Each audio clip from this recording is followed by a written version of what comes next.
Good morning, U.S. History students. Today we're covering Notes 7.2, Reagan and H.W. Bush. Your essential question, how did the conservative era impact America?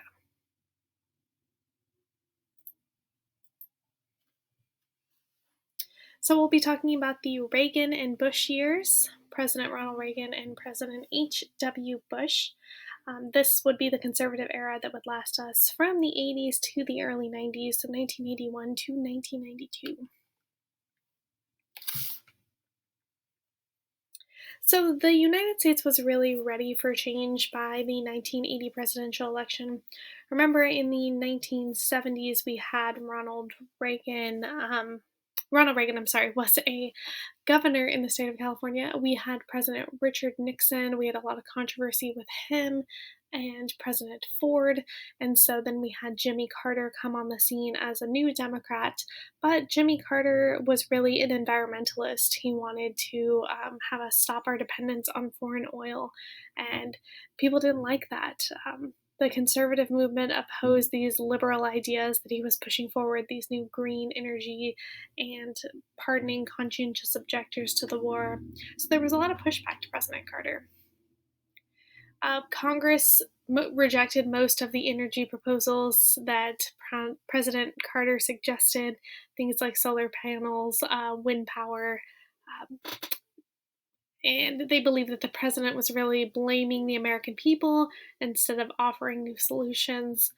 He really encouraged Americans to really conserve energy and to use less gas, to carpool, things like that. So we had a backlash. There was also a backlash to the social progressions that were happening. Remember, the 60s, the 70s, we had the civil rights movements happening. We had Roe versus Wade, the Supreme Court decision that legalized abortion in the United States.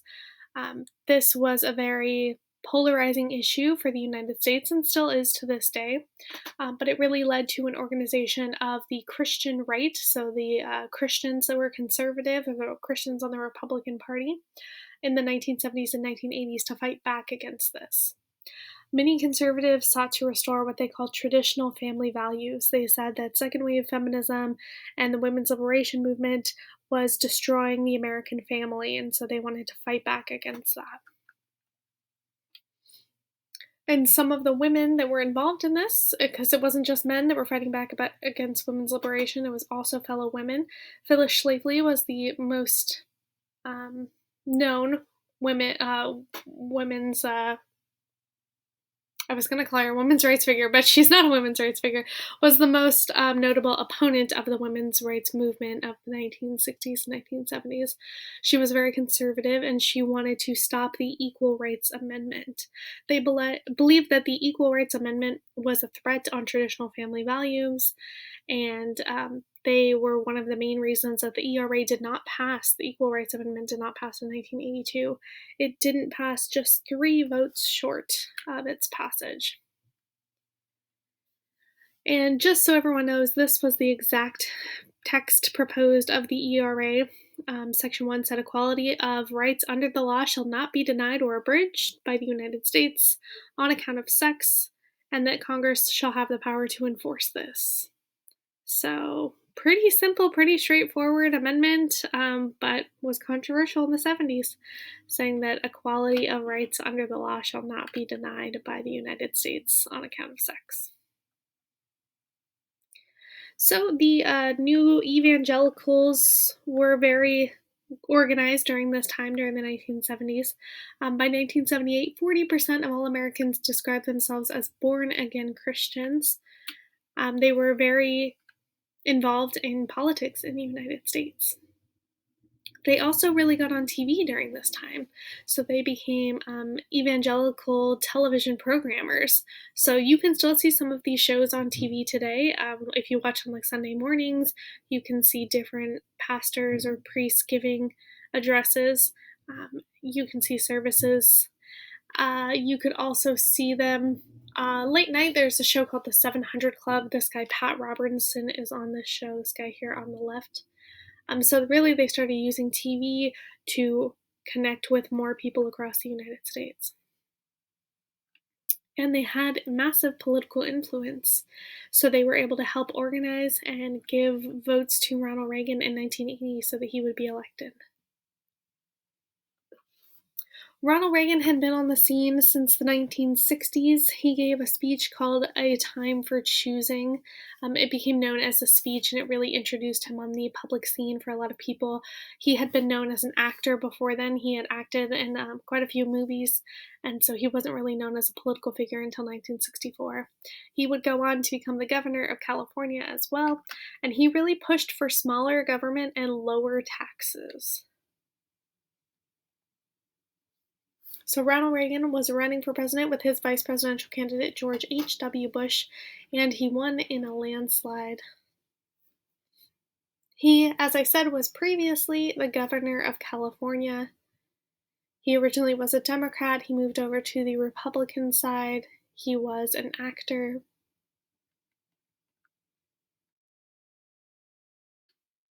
And with Ronald Reagan, we had a new conservative party, a new right, the New Republicans. They really used the conservative media to organize, and as Christian groups as well, to organize politically. They endorsed school prayer. They said that we should have lower taxes and smaller government. We should have a stronger military. And in school, in science classes, we should be teaching a Bible based account of human creation, meaning we shouldn't be teaching that we have evolved from monkeys or Homo sapiens. We haven't evolved that way, that we were created as humans from God, as Adam and Eve. They opposed any gun control. They oppose abortion. They're against gay rights. They're against school busing, which was integration of schools. They were opposed to the Equal Rights Amendments. They're still opposed to affirmative action, and they don't want us to have nuclear disarmament. They also believe that there should be no separation between church and state.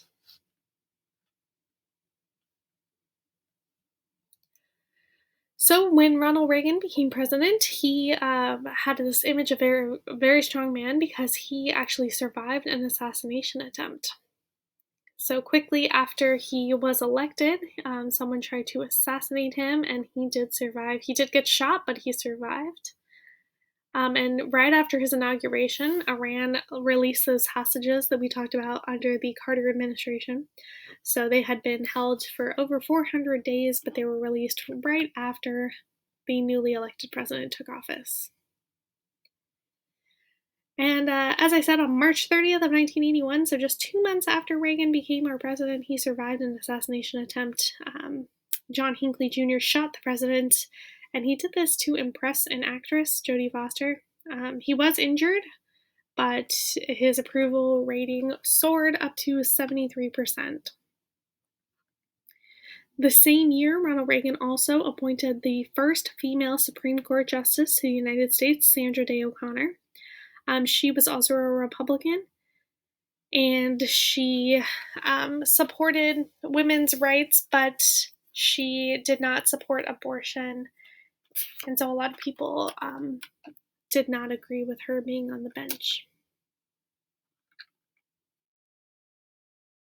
Ronald Reagan also had an economic plan that became known as Reaganomics, or trickle-down economics. So his plan was to cut taxes for the highest populations of society, so the richest people in the United States. He was going to cut taxes for them, and that way they would be able to use their money to stimulate economic growth, so they would be able to create more jobs. This was also a plan to cut the federal budget, so if we had less tax dollars, we would have less government-funded programs. And it became known as Reaganomics, or trickle-down economics, because the idea was that you would cut taxes for the rich, and then it would trickle down to everyone else below, because they would then be able to invest that money, create more jobs, things like that. But what actually ended up happening was the rich got much, much richer, and that did not trickle down to the lowest aspects of society.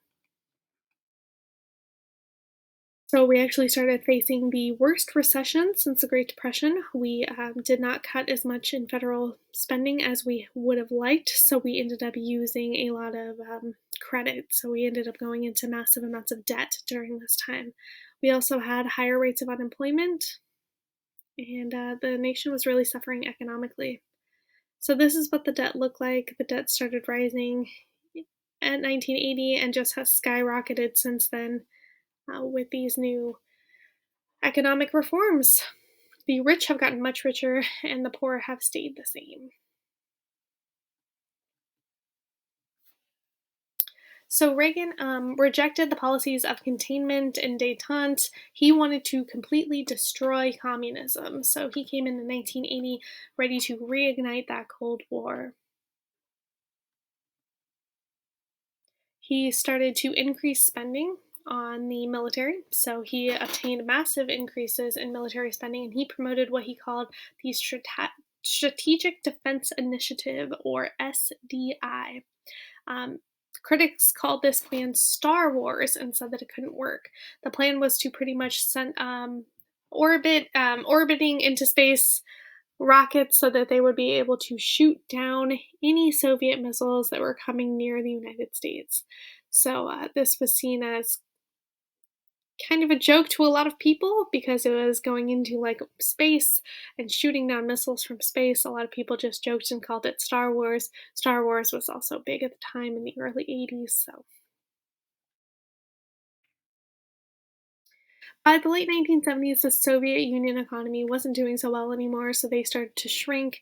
And Ronald Reagan increasing the amount that we were spending on these new weapons. Remember, we had the arms race, was really causing the Soviet Union to struggle because they were struggling to keep up with us in the United States.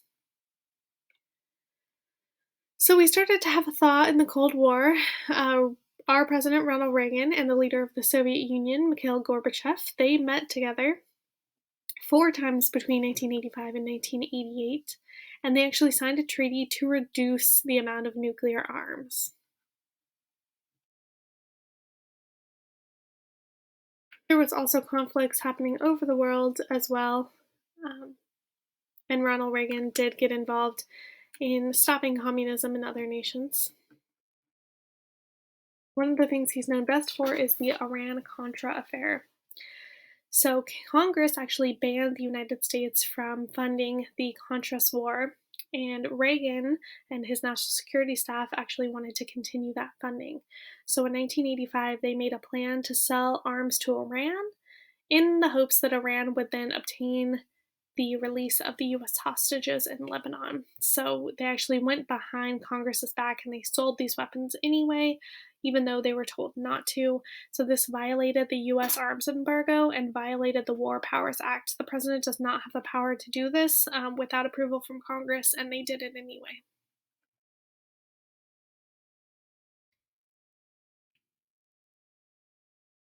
So Reagan did admit that he authorized the sale of arms to Iran, but there was a lot of cover up regarding these actions. All right, so overall, life in the 1980s, there was a lot of progression that happened during the 1980s. We had a lot of new technology. So, some of the things that we use every day now, like our computers, our phones, those were started back in the 80s. So, Steve Jobs and Steve Wozniak created the Apple computer. Bill Gates started Microsoft. We created the space shuttle that could be used multiple times over instead of the spacecrafts we had before, which could only be used once. So lots of new technologies in the 80s. We had massive economic growth, but it was very uneven. So the rich got very rich during the 80s, but other people did not get much richer. Homelessness increased sharply during this time, and the tax cuts mainly benefited the wealthy. So as you can see, during this time from 1980 to 1990, the poorest 20%, their income really kind of stayed flat, but the wealthiest 5%, their income really rose a lot during this time.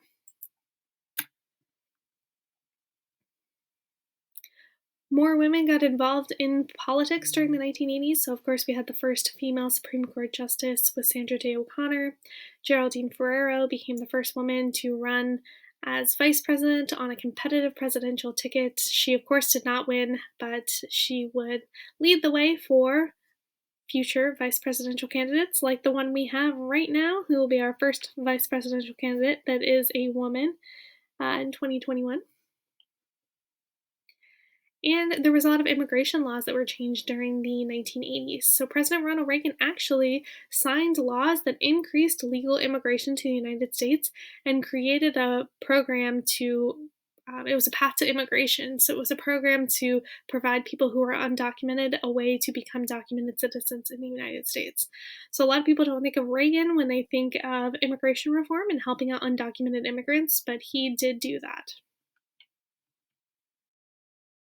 The 1980s also brought us a very deadly disease known as AIDS. Back when it first came out, it was known as GRIDS, Gay Related Immunodeficiency Syndrome.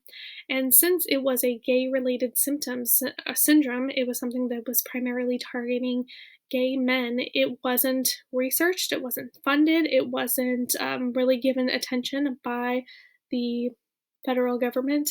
Ronald Reagan went years without actually saying the word AIDS, and a lot of the LGBTQ community really holds him accountable for not helping out during that time.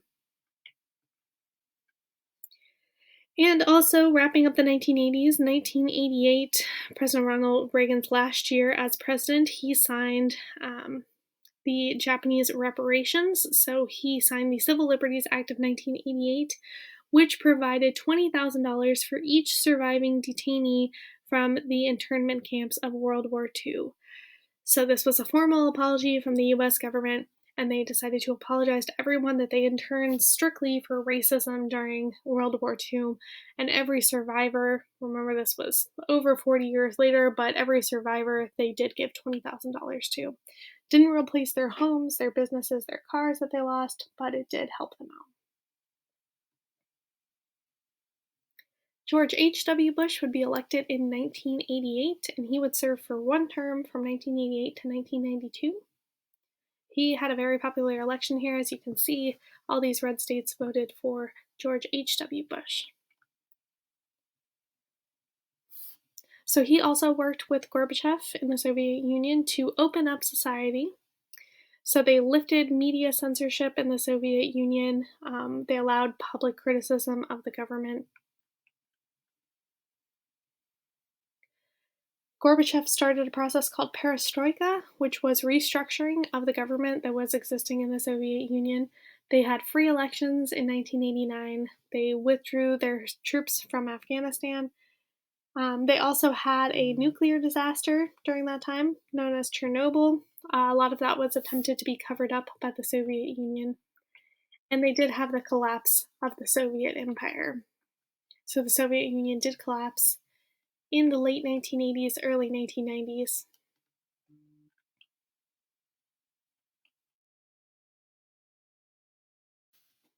And we had the fall of the Berlin Wall in November of 1989. So a lot of people started protesting in Eastern Germany. They wanted Germany to be united once again, and so they started breaking down the wall. And the government opened the gates of the Berlin Wall on November 9, 1989. Less than a year later, East Germany and West Germany were reunified into one country.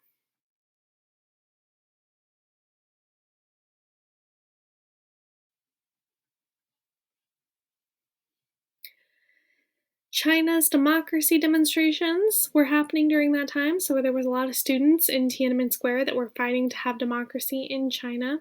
Hundreds of unarmed people were actually killed during this time, a lot of them young people fighting for democracy in their nation. And President Bush got us involved in the First Persian Gulf War. So the country of Iraq had a leader named Saddam Hussein, and he invaded this tiny country next to it in 1990 known as Kuwait. The United States was allies with Kuwait. We also depended on Kuwait for a lot of our oil that we use in the United States. So a lot of people were shocked and upset, and the United States decided we needed to do something to protect the oil that we needed to maintain our society. So on January 16th of 1991, the United States attacked the country of Iraq. We went in and attacked them for attacking Kuwait. This was known as Operation Desert Storm. So as we can see here, this is the country of Iraq. This tiny little area is Kuwait. So Iraq went into Kuwait, where we get a lot of our oil from. Kuwait, Saudi Arabia, they went in and they attacked here. So we went from Saudi Arabia and we went and we attacked in Kuwait. And so this war was pretty successful. It was over relatively quickly, but it led to conflicts between us and Iraq that would lead us into conflicts that we're still in today. So that's the end of your notes. Don't forget to write a summary, a couple sentences about what you learned.